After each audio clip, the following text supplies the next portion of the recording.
Monthly test वो test है दोस्तों जो आपको सिखाते हैं कि फाइनल एग्जाम में आखिरकार किस प्रकार से क्वेश्चन छपने वाले हैं, चाहे वो ऑब्जेक्टिव का हो या सब्जेक्टिव का हो। इसलिए मेरे दोस्तों आपके स्कूल में अगर मंथली टेस्ट का एग्जाम हो रही है तब भी, अगर नहीं हो रहा है तब भी मेरे दोस्तों आपको अच्छी तरह से देखना चाहिए कि आखिर किस प्रकार से हमारे एग्जाम में क्वेश्चन छपने वाले हैं।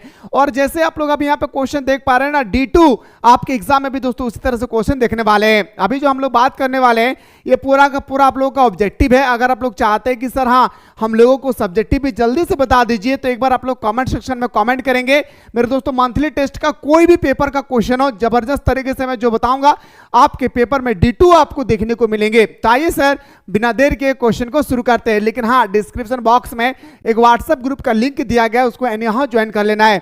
दोस्तों आपके सामने पहला क्वेश्चन आते हैं उससे पहले जो भी स्टूडेंट चाहते हैं कि सर मुझे क्लास 12 में बेहतरीन तरीके से तैयारी करना है, वो भी घर बैठे कम पैसा में एक बार पे करे, अब पूरे साल भर फ्री में पढ़े हमारे साथ सुबह शाम दोनों टाइम, तो उसके लिए प्ले स्टोर से मिसाइल क्लासेस के आपको डाउनलोड कर लेना है।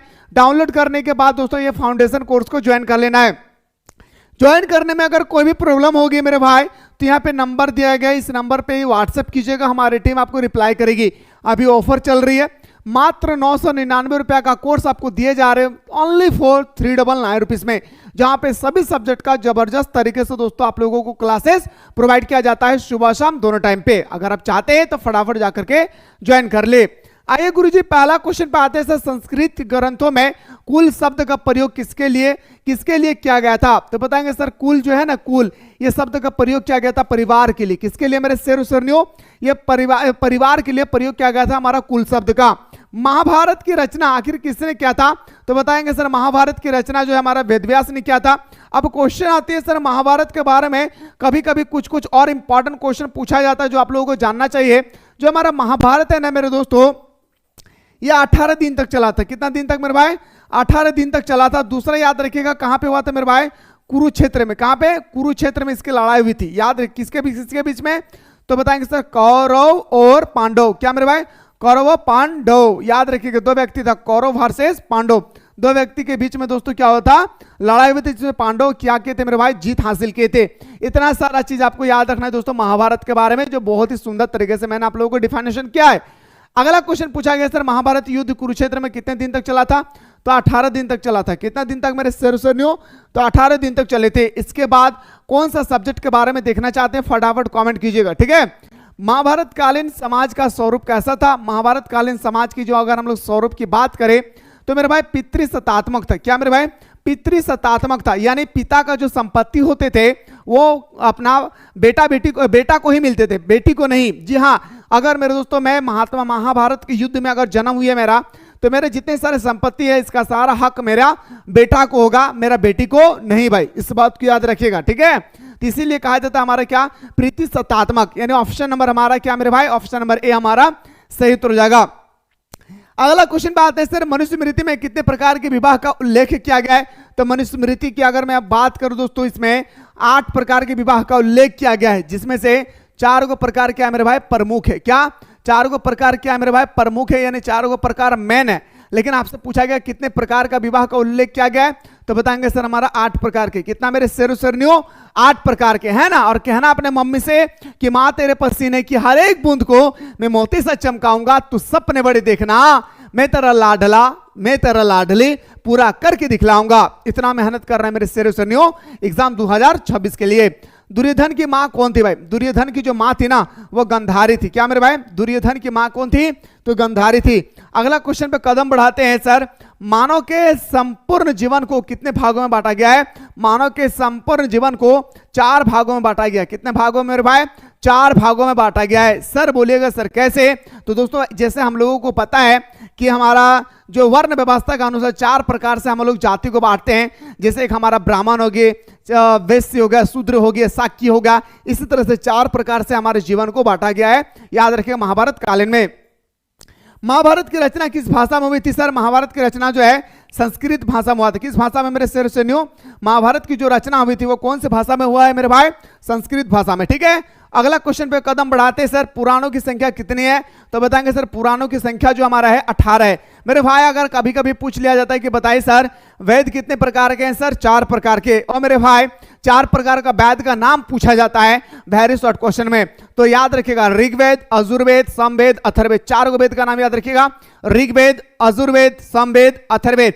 इन 4 वेद में से सबसे पुराना वेद कौन सा है मेरे भाई, तो बताएंगे सर ऋग्वेद सबसे पुराना वेद है, ठीक है। और इसी तरह से पुराणों की संख्या कितना हो जाएगा मेरे भाई, 18 हो जाएगी। इस बात को एकदम अच्छी तरह से दिल के तिजोरे में बंद कर लेना है। अगला क्वेश्चन पे आते हैं सर, महाभारत का फारसी अनुवाद का नाम क्या नाम था। मेरे भाई आपसे पूछा गया महाभारत का फारसी अनुवाद का नाम क्या है। फारसी में जो अनुवाद हुआ था उसका नाम क्या था, रज्जमनमा। महाभारत का फारसी में अनुवाद करके बुक का नाम रखा गया क्या मेरे भाई, तो बताएंगे सर हमारा रज्जमनमा। जी हाँ, रज्जमनमा महाभारत का नाम था, किसमें, फारसी भाषा में नाम दिया गया था रज्जमनमा। इसको याद रखिएगा, ठीक है ना। आइए गुरुजी अगला क्वेश्चन बात है सर कि मृच्छकटिकम के लेखक का नाम बताइए, यानी मृच्छकटिकम के लेखक कौन है। और जितना बता रहा हूं ना बस ईमानदारी पूर्वक तोहनी पढ़ लिया दादा। हम आशा कर रही हो रे हमारे भाई हमारे बहन तोहनी हमारे बतवा बुझल पा रही आ तोहनी का हम जितना बताए हो अगर तोहनी बुझ जाए भी ना, बुझ गली ना, तो यकीन मानी है तोहनी दादा तोहनी के एग्जाम में ना तोहनी धुआं कर देवी कि भाई तोहनी एग्जाम में धुआं कर देवी। हम पूरा विश्वास हो को बस तोहनी का हम जितना पढ़ाई हो दादा, कहाँ पे दादा, यहाँ पे तोहनी के जितना पढ़ाई हो मिसाइल क्लासेस के एप्लीकेशन में हम जितना बताते हैं उतना अगर आप लोग ईमानदारी पूर्वक देख लेते हैं तो मेरे दोस्तों एग्जामिनर की इतनी औकात नहीं है कि इस पेपर से बाहर पूछ लिया जाए। जी हाँ, इस सब्जेक्ट से बाहर पूछ लिया जाए, इस कोर्स से बाहर पूछ लिया जाए। इसलिए तो मैं कहता हूं कि पढ़ाई करे कहीं से भी कोई दिक्कत नहीं है, लेकिन सिलेक्टेड क्वेश्चन चाहिए तो फाउंडेशन कोर्स। जी हाँ, फाउंडेशन कोर्स। आइए गुरुजी बात करते दोस्तों अगला क्वेश्चन पे कदम बढ़ाते सर। क्वेश्चन है सर हमारा अगला जो क्वेश्चन में बात करते हैं मेरे भाई, देखिए अगला क्वेश्चन आपके स्क्रीन पे है कि बताइए सर महाभारत की रचना किस भाषा में हुई थी। अभी हम लोग डिस्कस किए सर महाभारत की जो रचना है वो संस्कृत भाषा में थी, ठीक है। पुराणों की संख्या कितनी है सर, पुराणों की संख्या हमारा 18 है। मैं फिर से कह रहा हूं वेद की संख्या कितना मेरे भाई, 4। एक आता है सर वेदांग, लिख लीजिए अपने दिल की तिजोरी पे, कोई बताएगा नहीं मेरे दोस्तों, इतना 11 चीज बता रहा हूं। वेदांग की संख्या पूछे तो 6, इस चीज को ख्याल रखिएगा। वेदांग की संख्या पूछे तो आपको क्या बताना है, 6। वेद की संख्या पूछे तो आपको बताना है 4। सबसे पुराना वेद के नाम पूछे तो ऋग्वेद। संगीत का संबंध किस वेद से है, जी हाँ क्वेश्चन आता है कि संगीत का संबंध किस वेद से है, तो बताएंगे सर सामवेद से। क्या मेरे भाई, संगीत का संबंध सामवेद से। अगर आपसे पूछे जादू टोना, जी हाँ जादू टोना का संबंध किससे है, किस वेद से है, तो बताएंगे सर अथर्ववेद से। याद रखिएगा कौन सा वेद से मेरे भाई, अथर्ववेद से है। इसको याद रखिएगा, भूलिएगा नहीं दादा। आशा कर रही हो रे भाई हमारे बहन ये तो नहीं हमारे बतवा बुझल पा रही। अगला क्वेश्चन पूछल गए रे दादा तोहनी से, श्रीमद् भगवत गीता के महत्व पर किसने विचार व्यक्त किया था। सबसे पहले तो बताएंगे सर महात्मा गांधी ने भी, स्वामी विवेकानंद, बाल गंगाधर तिलक। यानी ऑप्शन नंबर हमारा डी इसका राइट आंसर हो जाएगा। क्या मेरे भाई, ऑप्शन नंबर डी इसका सही उत्तर हो जाएगी। मनुस्मृति के रचयिता कौन थे मेरे भाई, आपसे पूछा गया कि बताओ मेरे शेर सरनियों कि मनुस्मृति का रचना किसने किया था, तो बताएंगे सर हमारा मनुस्मृति की रचना मनु ने किया था। मौ से मनुस्मृति, मौ से मनु। वेदव्यास की रचना वेदव्यास ने किसकी रचना किया था, महाभारत की। वाल्मीकि ने रामायण का। क्या मेरे भाई, वाल्मीकि ने रामायण के। एक बार आप लोग डाटा को देख लीजिए, हमारा इंपॉर्टेंट की पॉइंट है कि महाभारत की रचना किसने किया था, वेदव्यास ने। किसने किया था मेरे भाई, महाभारत की रचना किसने किया था मेरे शेर सरनियों, वेदव्यास ने। और रामायण की रचना किसने किया था, वाल्मीकि ने। और मनुस्मृति की रचना किसने किया था, मनु ने। इस तीनों चीज को अपने दिल की तिजोरी पे बंद कर लेना है। क्या शेर सरनियों, अपने दिल की तिजोरी पे जल्दी से आप लोग बंद कर ले इन तीनों पॉइंट को। अगला है सर मनुस्मृति में कितने प्रकार के विवाह का उल्लेख किया गया है, तो मनुस्मृति के अनुसार विवाह जो उल्लेख किया गया है वो 8 प्रकार का उल्लेख किया गया है। कितना मेरे शेर सरनियों, 8 प्रकार के विवाह का उल्लेख किया गया है, जिसमें आपका भी विवाह को शामिल किया गया है। आपका जब 5 साल के बाद शादी होगी उसका यहाँ पे दोस्तों वर्णन किया गया है। इसलिए आपको घबराना नहीं है, ज्यादा टेंशन भी नहीं लेना है, नहीं तो पेंशन भी नहीं मिलेगी। इस बात को ख्याल रखना है। अगला है सर महाभारत का युद्ध कितने दिन तक चला था सर, 18 दिन तक। हमारा कहां पे, कुरुक्षेत्र में, ठीक ना। क्वेश्चन है सर कि महाभारत का युद्ध कौरव और पांडव के बीच में हुआ था। मैंने आप लोगों को अभी बताया सर डिटेल्स में कि कौरव का जो युद्ध हुआ था वो हमारा महाभारत का जो युद्ध हुआ था कौरव और पांडव के बीच में हुआ था, लेकिन लगातार 18 दिन तक चला था, जिसमें पांडव ने विजय पाया था। क्या मेरे भाई? पांडव ने विजय पाया था, कौरव को हरा दिया था। क्या मेरे भाई? पांडव जीत गए थे और कौरव को क्या किए थे? हरा दिए थे। इस चीज को ख्याल रखना है दादा।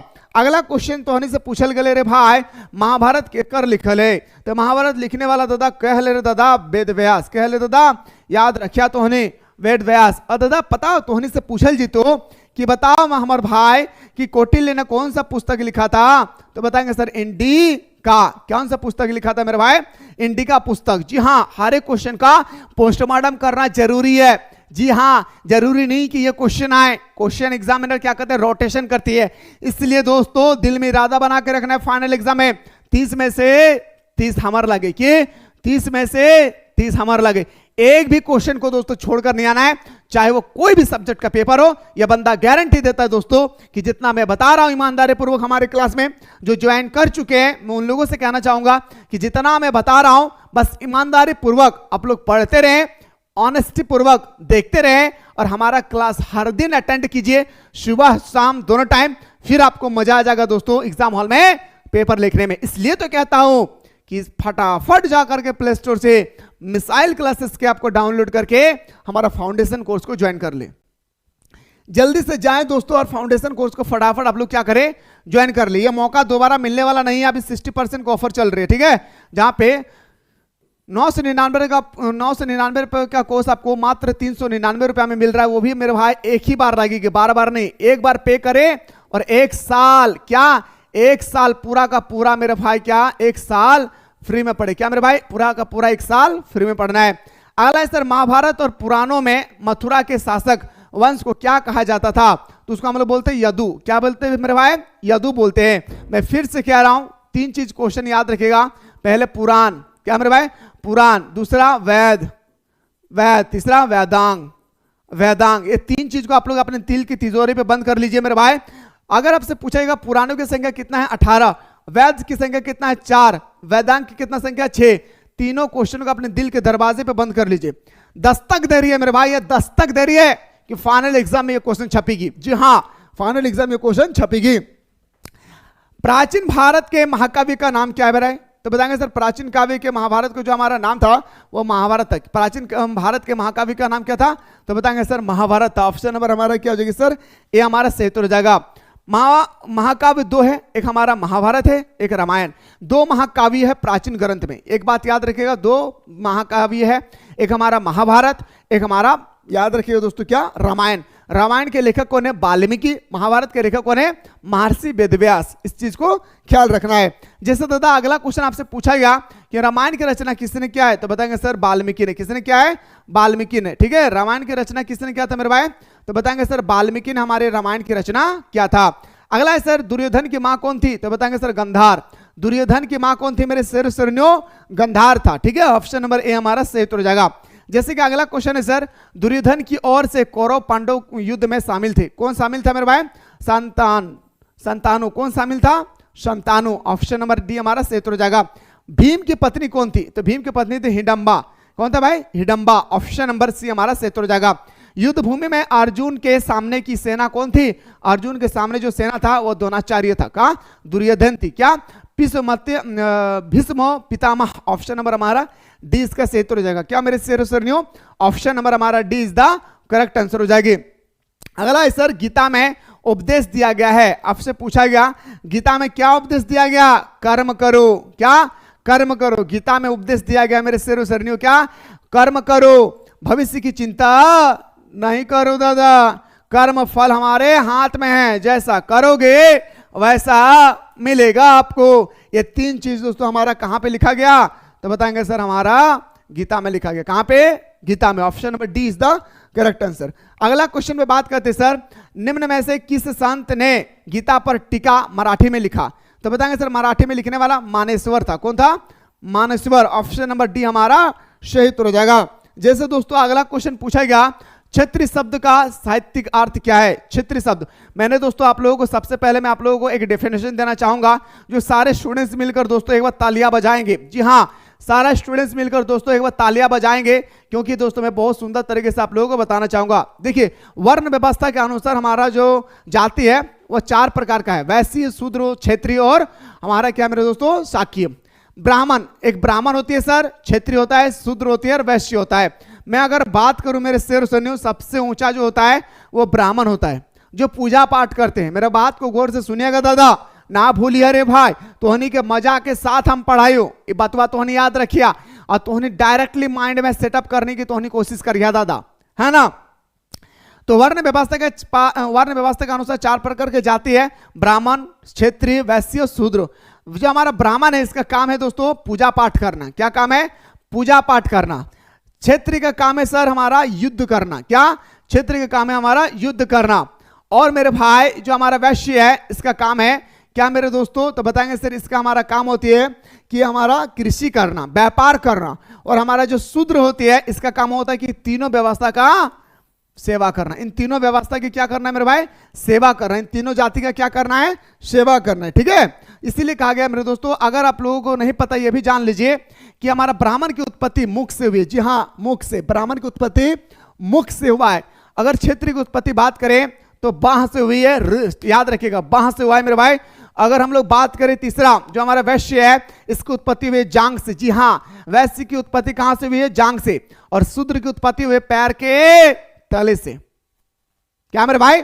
पैर के तले से। इतना एंटरटेनमेंट के साथ हमारा ऑनलाइन क्लास चलता है मेरे दोस्त, इसीलिए तो कहता हूं पढ़ाई कहीं से भी करे, सेलेक्टेड क्वेश्चन और माइंड में एक ही बार सेटअप करना चाहते क्वेश्चन को तो फाउंडेशन कोर्स। जी हाँ, फाउंडेशन कोर्स। जी हाँ, फाउंडेशन कोर्स एनी हाउ। ठीक है, जाकर के जल्दी से प्ले स्टोर से मिसाइल क्लासेस के आपको डाउनलोड करके कोर्स को ज्वाइन कर ले। ठीक ना? जी हाँ दोस्तों, हम लोग बात कर रहे थे मेरे भाई कहां पे, तो क्वेश्चन पे आते सर। क्वेश्चन है हमारा कि क्षेत्रीय शब्द की उत्पत्ति साहित्य का अर्थ क्या है? तभी हम लोग डिस्कस किए क्षेत्र का राज्य या क्षेत्र पर अधिकार होना। ऑप्शन नंबर हमारा क्या हो जाएगा sir? D is the right answer. ठीक ना? या तो दोस्तों हम लोग बोल सकते हैं तरह का क्या? युद्ध करना, है ना।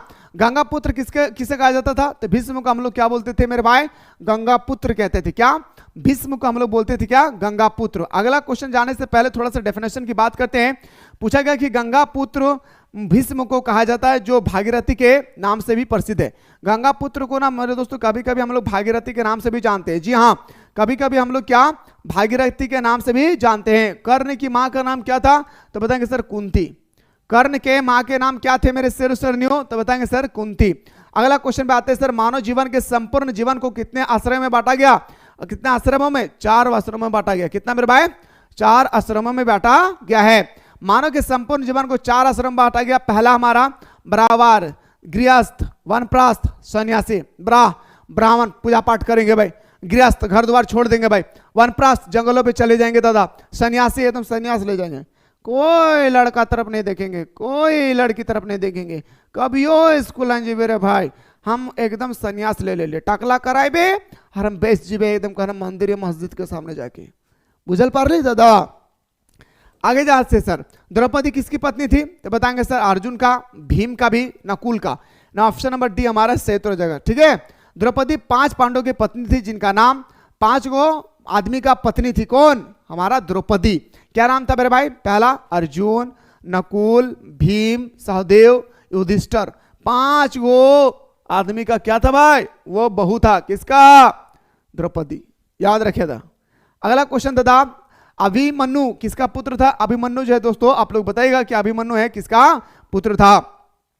अब दोस्तों मैं आप लोगों को बताना चाहूंगा कि आप लोग क्या तैयार है कि सर हम लोगों को कुछ ऐसे क्वेश्चन करवाए जो हमारे सब्जेक्टिव में भी आए। आपने तो ऑब्जेक्टिव का बहुत सुंदर तरीके से बता दिए, सब्जेक्टिव का भी क्वेश्चन देखना चाहते हैं या इसके अलावा कौन सा सब्जेक्ट का मंथली टेस्ट देखना चाहते हैं मेरे भाई, तो एक बार आप लोग सारे स्टूडेंट्स मिलकर कमेंट सेक्शन में कमेंट कीजिए मेरे दोस्तों। मैं वही क्वेश्चन आप लोगों के सामने लेकर आऊंगा सब्जेक्टिव में जो आपके पेपर में D2 छपेगी।